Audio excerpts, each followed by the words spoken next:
ദൈവത്തിൻ്റെ വന്യ തിരുനാമത്തിൻ്റെ മഹത്വം ഉണ്ടായിരിക്കട്ടെ. അഭിവന്ദ്യരായ സഹോദര മെത്രാപ്പോലീത്തന്മാരെ,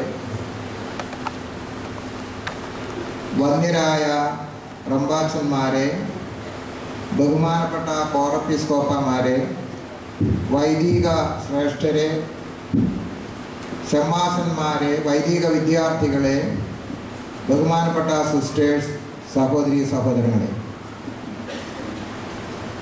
ഇന്നലെയും ഇന്നുമായി ഈ ഭദ്രാസനത്തിന് നേതൃത്വം കൊടുത്ത 2 പിതാക്കന്മാരുടെ ഓർമ്മ പെരുന്നാൾ സംയുക്തമായി നാം ആഘോഷിക്കുകയാണ്. ഇന്നേ ദിവസം എന്ന് പറയുന്നത് ഈ ഭദ്രാസനത്തിന് കെട്ടുറപ്പും ശക്തിയും ദിശാബോധവും നൽകിയ കാലം ചെയ്ത ദാനിയേൽ മാർ പീലക്സിനോസ് മെത്രാപ്പോലീത്തായുടെ ഓർമ്മ ദിനമാണ് ഇന്ന്. അതോടൊപ്പം അദ്ദേഹത്തിന് പിൻഗാമിയായിരുന്ന അഭിവന്ദ്യ യൗസേബിയസ് തിരുമേനിയുടെ ഓർമ്മയും നാം ആഘോഷിക്കുന്നു. ഈ ഡിസംബർ മാസം എന്ന് പറയുന്നത് നമ്മുടെ സഭയിലെ പ്രധാനാചാര്യന്മാർ സ്വർഗത്തിലേക്ക് യാത്ര പോകുന്ന ഒരു മാസമായിട്ട് എനിക്ക് തോന്നിയിട്ടുണ്ട്. എന്തോ അറിയാൻ പാടില്ല, ഒത്തിരി പിതാക്കന്മാരെ, മഹാപുരോഹിതന്മാരായ മഹാചാര്യന്മാരെ ഡിസംബർ മാസത്തിലാണ് അവരുടെ സ്വർഗസന്നിധിയിലേക്കുള്ള മടക്കയാത്ര നടത്തിയിട്ടുള്ളത്. ഡിസംബർ മാസം 3-ാം തീയതി പത്തനാപുരത്തെ തോമാ മാർ ദിവന്നാസിയോസ് തിരുമേനി, ഡിസംബർ മാസം 8-ാം തീയതി പരിശുദ്ധ ബസേലിയോസ് ഔഗേൻ ബാവ തിരുമേനി, ഡിസംബർ മാസം 9-ാം തീയതി അതായത് ഇന്നലെ ശവസംസ്കാരം നടത്തിയ അഭിവന്ദ്യ മാത്യൂസ് മാർ ബർണാബാസ് തിരുമേനി, ഡിസംബർ മാസം 17-ാം തീയതി വള്ളിക്കാട്ട് കബറടങ്ങിയ ബസേലിയോസ് ഗീവർഗീസ് പ്രഥമൻ ബാവ തിരുമേനി, നമ്മുടെ എല്ലാ മേൽപ്പെട്ടക്കാരിലും ഉന്നതനായിരിക്കുന്ന പരിശുദ്ധ മാർത്തോമാ ശ്ലീഹ ഡിസംബർ മാസം 21-ാം തീയതി, ഡിസംബർ മാസം 26-ാം തീയതി യാക്കോബ് മാർ പോളിക്കർപ്പോസ് മെത്രാപ്പൊലീത്ത. അപ്പോൾ ഞാൻ കണക്കൂട്ടി നോക്കിയപ്പോൾ ഡിസംബർ മാസം എന്ന് പറയുന്നത് ഞങ്ങൾക്കൊക്കെ മടക്കയാത്രയ്ക്കുള്ള ഒരു മാസമാണ്. നവംബർ അത്ര മോശമൊന്നുമല്ല, 6 പേര്. വേദാന്തം പഠിക്കുമ്പോൾ വേദാന്തത്തെക്കുറിച്ച് ഒന്നും പറയാൻ ഞാൻ യോഗ്യതയൊന്നുമില്ല, എന്നാലും വല്ല മുറി ചെറുതൊക്കെ വിളിച്ച് കിട്ടിയതെന്ന് പറഞ്ഞു മാത്രമേ. വേദാന്തത്തിലെ മനുഷ്യ ശരീരത്തെ 3 തലങ്ങളിൽ വ്യാഖ്യാനിക്കുന്നുണ്ട്. സ്ഥൂല ശരീരം, ആ ഗ്രൂപ്പിലാണ് നമ്മളൊക്കെ പെടുക. സൂക്ഷ്മ ശരീരം, അത് മരിച്ചുപോയ ആത്മാക്കളൊക്കെ സൂക്ഷ്മ ശരീരത്തിൽപ്പെട്ട തലത്തിലുള്ളവരാണ്. പിന്നൊരു ശരീരം പറയുന്നത് എനിക്ക് നല്ലതുപോലെ പിടിയിൽ അപ്പുറം എനിക്ക് കൂടുതൽ അറിയാമെന്ന് എൻ്റെ വിചാരം, കാരണ ശരീരം. സ്ഥൂല ശരീരത്തിനും സൂക്ഷ്മ ശരീരത്തിനും കാരണമായ ആനന്ദമില്ലാത്തൊരു ഭാവമുണ്ടെന്നാണ് പറയുന്നത് വേദാന്തത്തിൽ. അതിനെ കാരണ ശരീരം എന്നാണ് അവിടെ രേഖപ്പെടുത്തിയിരിക്കുന്നത്. എനിക്ക് നല്ല പിടി കിട്ടിയിട്ടില്ല അത് വായിച്ചിട്ട്. ഏതായാലും നമ്മിൽ നിന്ന് ശരീരമില്ലാത്ത ലോകത്തിലേക്ക് കടന്നു പോയിട്ടുള്ള പിതാക്കന്മാരായിരുന്നാലും വിശ്വാസികളായിരുന്നാലും ആരായിരുന്നാലും സൂക്ഷ്മ ശരീരത്തിൽ അവരെ ദൈവത്തോടൊപ്പം ആയിരിക്കുകയാണ്. ദൈവസന്നിധിയിൽ അവർ വളരെ സമാധാനത്തോടെ ഈ ലോകത്തിൻ്റെതായ മാലിന്യങ്ങളോ ലോക ജീവിതത്തിൻ്റെ ദുരിതങ്ങളോ മറ്റു വിധത്തിലുള്ള തിന്മകളോ ഒന്നും അവരെ സ്പർശിക്കാതെ ദൈവത്തോടൊപ്പം അങ്ങനെ കഴിഞ്ഞുകൂടുന്ന ഒരവസ്ഥാവിശേഷമാണ് ഈ സൂക്ഷ്മ ശരീര ജീവിതം എന്ന് പറയുന്നത്. ഈ സൂക്ഷ്മ ശരീരത്തെക്കുറിച്ച് നമുക്ക് ചില തെളിവുകളൊക്കെ ഉണ്ട്. ആ തെളിവെന്ന് പറയുന്നത് നമ്മുടെ കർത്താവ് തന്നെയാണ് അതിൻ്റെ തെളിവ്. കർത്താവ് ഉയർത്തെഴുന്നേറ്റ് 40 ദിവസം അടഞ്ഞു കിടന്ന മുറിക്കകത്തേക്ക് പ്രവേശിക്കുവാൻ തക്കമുള്ള ഒരു ശരീരം ധരിച്ചു വന്നു എന്ന് നമ്മൾ വായിക്കുന്നു. അത് സൂക്ഷ്മ ശരീരമാണ്, അത് അല്ല ഷട്ടിൽ ബോഡി. വാതിലൊന്നും പ്രശ്നമല്ല ഷട്ടിൽ ബോഡിക്ക്, കാറ്റ് കടക്കുന്നിടത്തോടൊക്കെ പുള്ളിക്കാരുണ്ട്. അപ്പൊ നമുക്കും അങ്ങനെ ഒരു സ്ഥാനമുണ്ട്. അപ്പോൾ ഇന്ന് നമ്മൾ പെരുന്നാൾ ഓർമ്മ ആചരിക്കുന്ന നമ്മുടെ പ്രിയപ്പെട്ട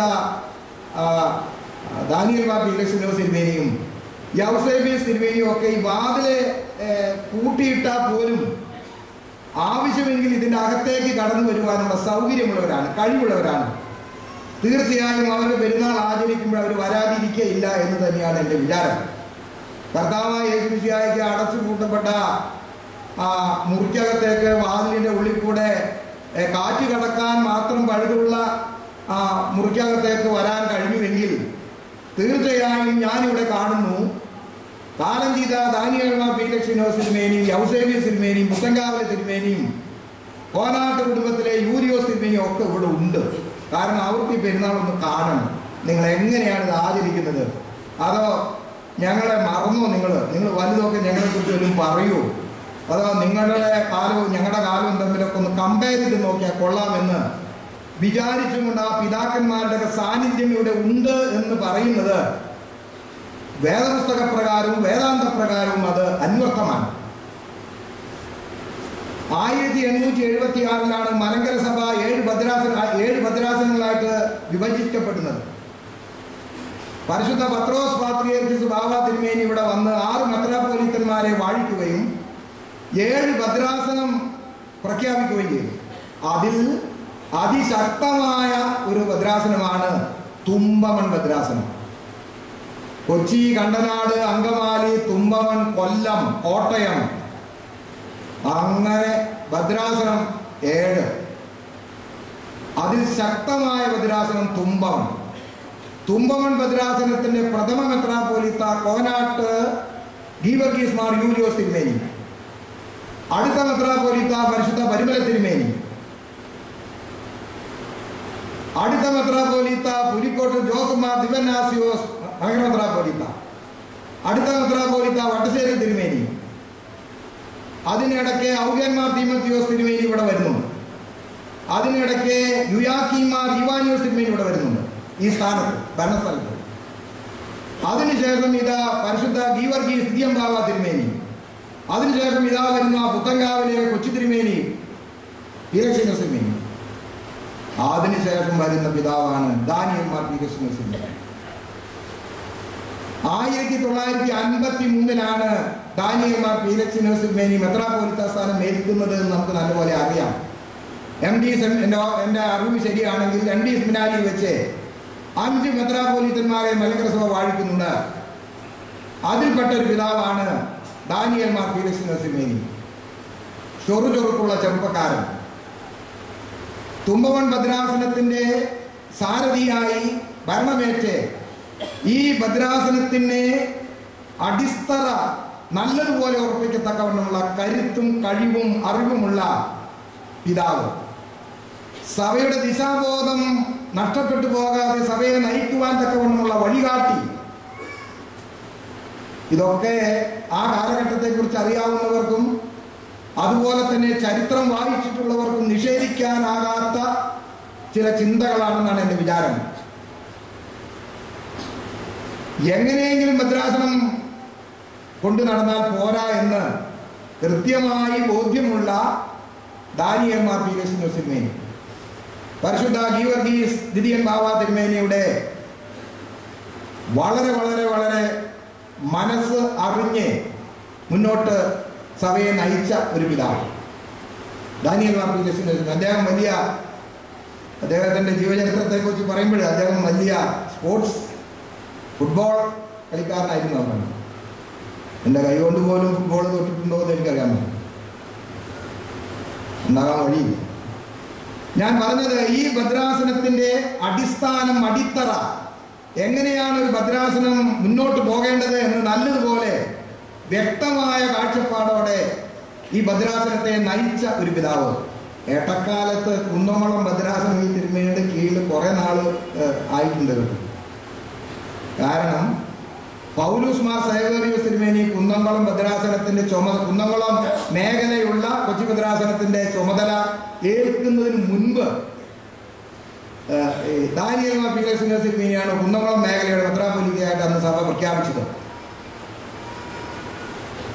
മാത്രമല്ല പുത്തൻകാവിലെ കൊച്ചി തിരുമേനിയാണെന്നുണ്ടെങ്കിൽ എല്ലാ വർഷവും കുന്നംകുളത്തേക്ക് വന്ന് കാതോലിക്കേറ്റിനെ കുറിച്ച് ഗംഭീര പ്രസംഗം, ഒരാഴ്ച തുടർച്ചയായി.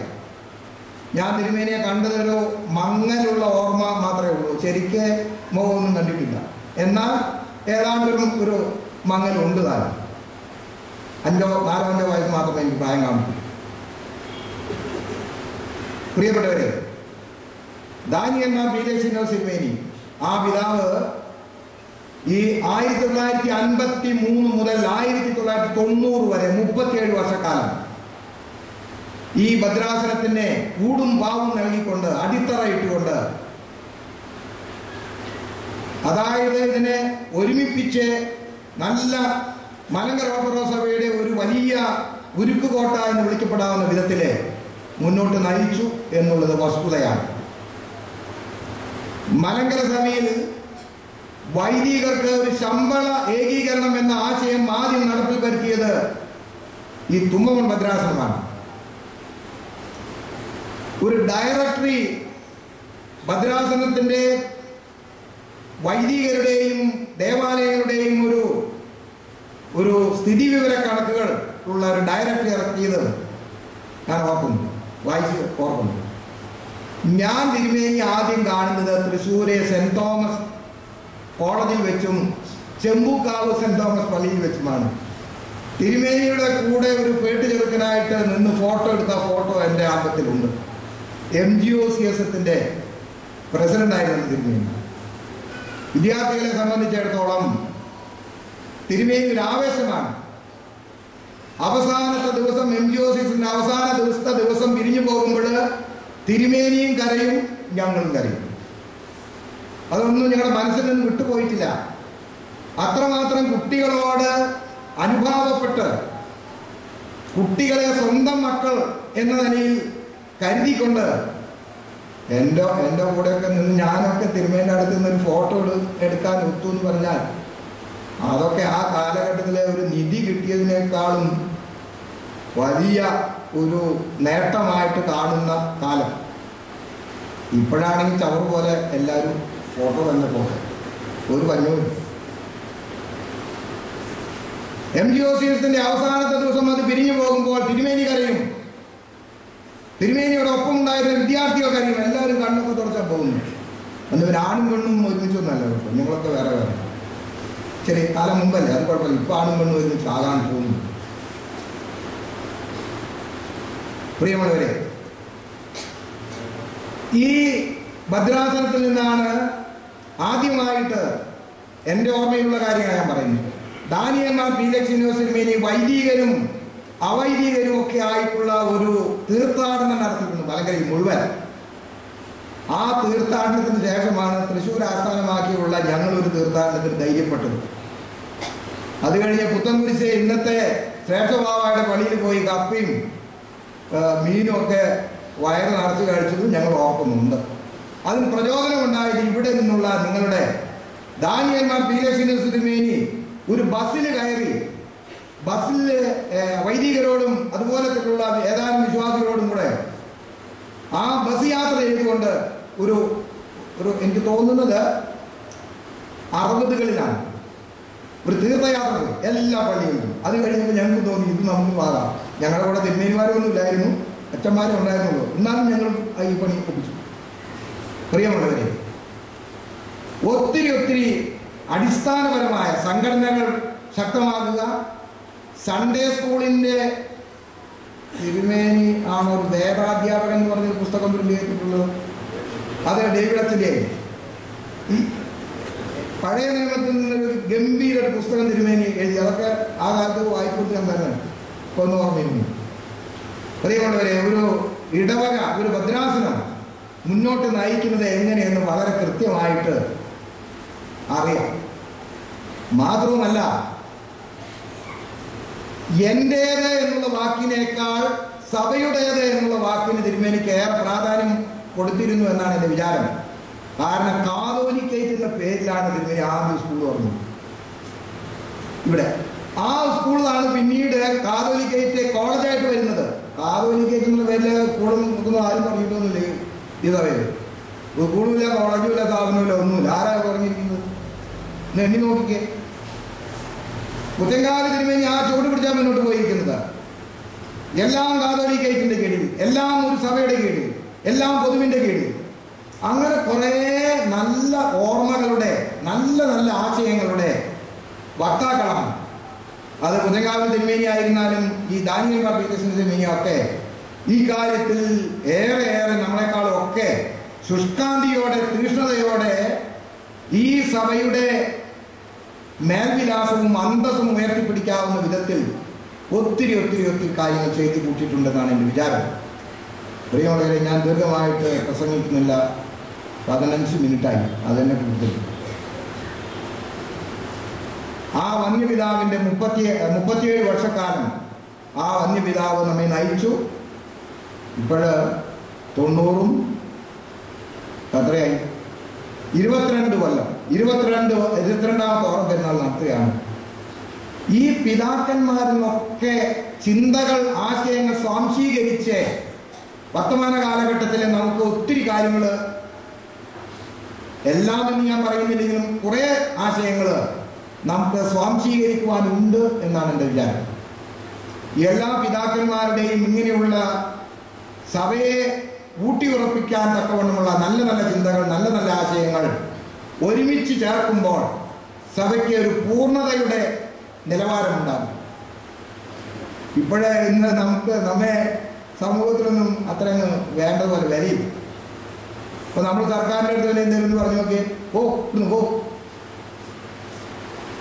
നമ്മളെ ആട്ടി ഓടിക്കും. നിങ്ങൾ നാളെ എന്ന് പറഞ്ഞു നോക്കി എന്തെങ്കിലും. എന്തുകൊണ്ടാണെന്ന് ഞാൻ പറയുന്നത്, ഞാൻ അറിവില്ലാഞ്ഞിട്ടല്ല.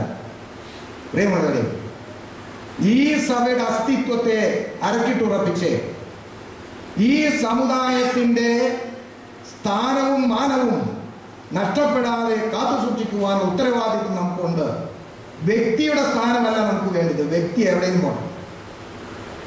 സമുദായത്തിൻ്റെ സ്ഥാനം, മാനം, പരിശുദ്ധ സഭയുടെ സ്ഥാനം, മാനം, ഇത് നേടിയെടുക്കത്തക്കവണ്ണമുള്ള ആ വികാരവും ചിന്തയും നമ്മുടെ ഉള്ളിൻ്റെ ഉള്ളിൽ നിന്ന് നീരുറോ പോലെ പുറത്തോട്ട് ഒഴുകിപ്പോണം.